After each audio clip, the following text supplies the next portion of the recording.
Actually, I look at this as my my fishing cabin. That's why I like it, because I can hook onto my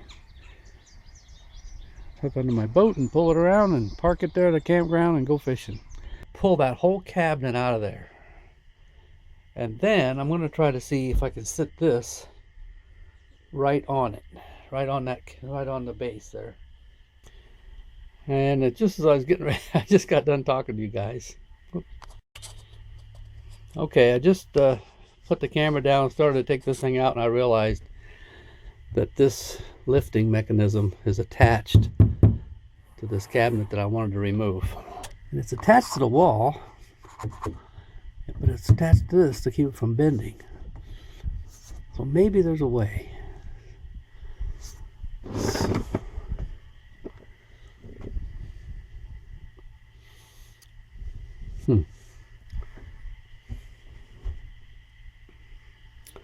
So just how solid is that thing? Let's take a look.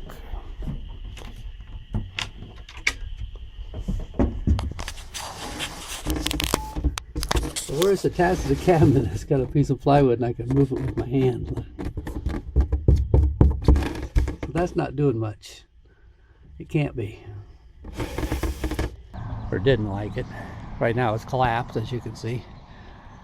But I could get in here, like if I'm traveling by myself and I can't find a campground, I can always park at a Walmart and crawl in here and go to sleep.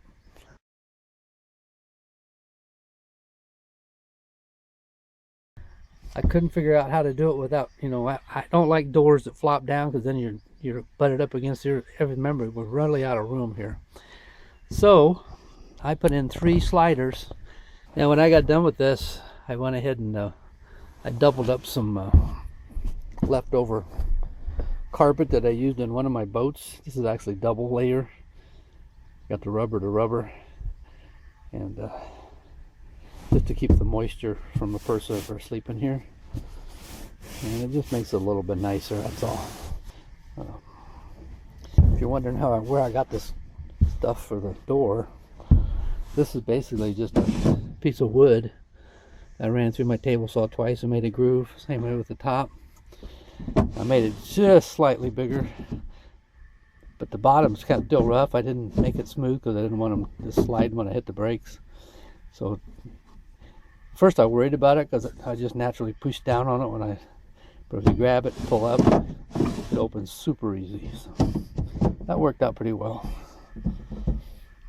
Most everything I do is I just sort of go as I go.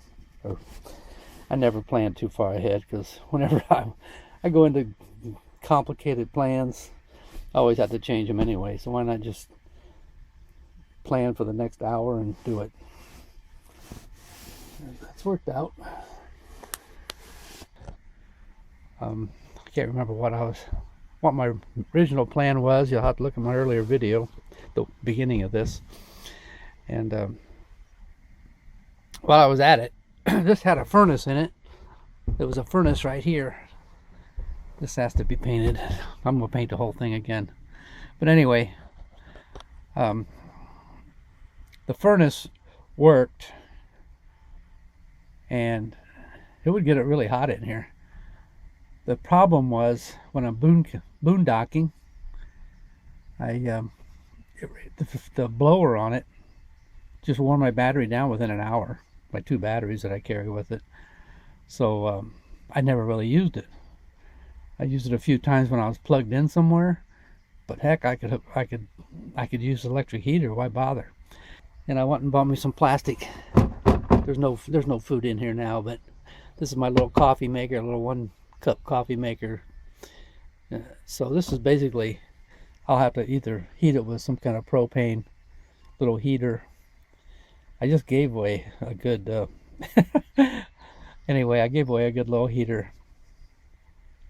So that's one side here, and then I just took this out, cleaned it out, had a bunch of junk in there, and I got me some little plastic containers about high enough for cans, and I'll put cans and stuff in there, like my canned goods, and anything in big boxes will go on this other side. So this will be my canned goods, This will be most of the everything else. And I did get this moved around, and I put an outlet over there, which is only going to be good for inverted power, unless I can switch it just by changing a plug for shore power or my inverter. So with my inverter, I got that plug there. It's a double plug. Then I got a double plug under here, which there it is right there. So I took it off, and I was trying to think of what I could buy to put on there. And I thought, well, maybe one of them, and I got to looking at it, and it's just a little bit smaller than a sleeping bag. And I had this sleeping bag that one of my daughters bought me. I think it was my oldest daughter, but anyway, it's a really good sleeping bag, except see how slick it is?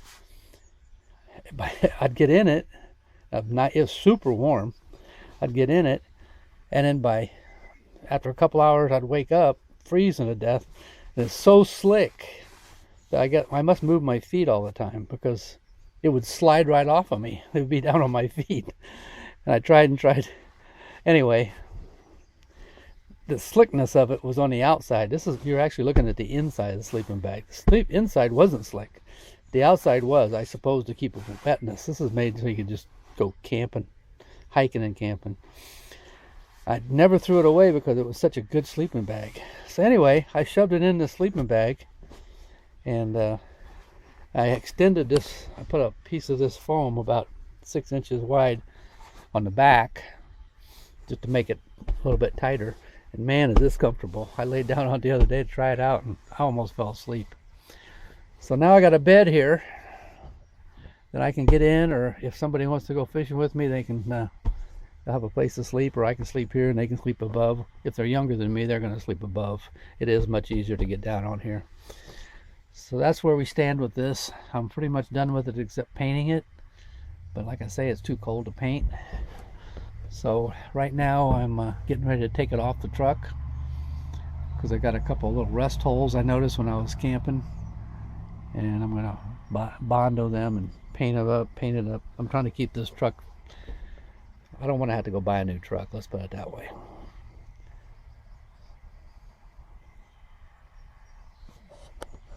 I think you've all seen this on some other videos. I do need to take out that thermostat, or maybe I'll just leave it in there. It's not hurting anything. It doesn't do anything now. I've got it all unhooked. It was hooked up to my furnace. I just hooked that up last year. It had an old-timey thermostat on it. And anyway, that's where we're at. Actually, I really like this camper. It gives me freedom. It's freedom to me, and freedom's everything.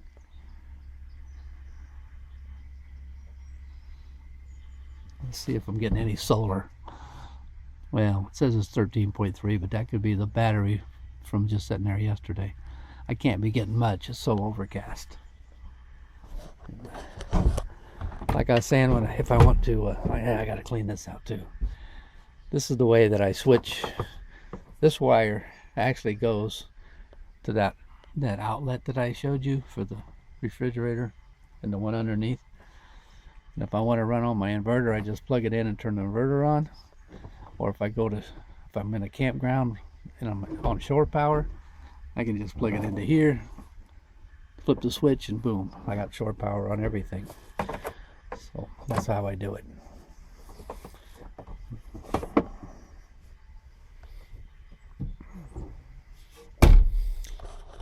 Oh, I did add a little shelf here, trying to use up every little space. But I didn't want to get it crowded in there, because the refrigerator has to have some ventilation. Not that this is usually a problem in here, but if it's really hot out and that refrigerator has to work, it's got to get rid of that heat somewhere. And this way it's got a little bit of air all the way around it. I put a little bracket so that the refrigerator wouldn't slide. I could, take it out with 2 screws if I need to take it out. Say if I was going to be somewhere for a couple of weeks, I could set the refrigerator outside. I used to do that, but then I had to empty it and then carry it outside and then plug it back in and blah blah. I had one of these shelves for a long time. I keep my laptop in there along with this charger. And you could put a laptop there if you took all that junk out of there. That's just stuff that I use when I set up. So that's it. Oh, this right here. This is a anyway. Got it on there so securely. This is a nice little thing. It's called a what is it called? No, Gone Fishing. It says Gore, yeah. Anyway, it says Gone Fishing on it. You can open it up. I use it for camping. It's a great little thing. You got your fillet knives, got a knife sharpener, and yet that cutting board comes out. Got a nice groove on it for the scales and the blood to get on. I used it there when I was camping and fishing in Texas, so you don't need to carry any other knives than those. There's plenty.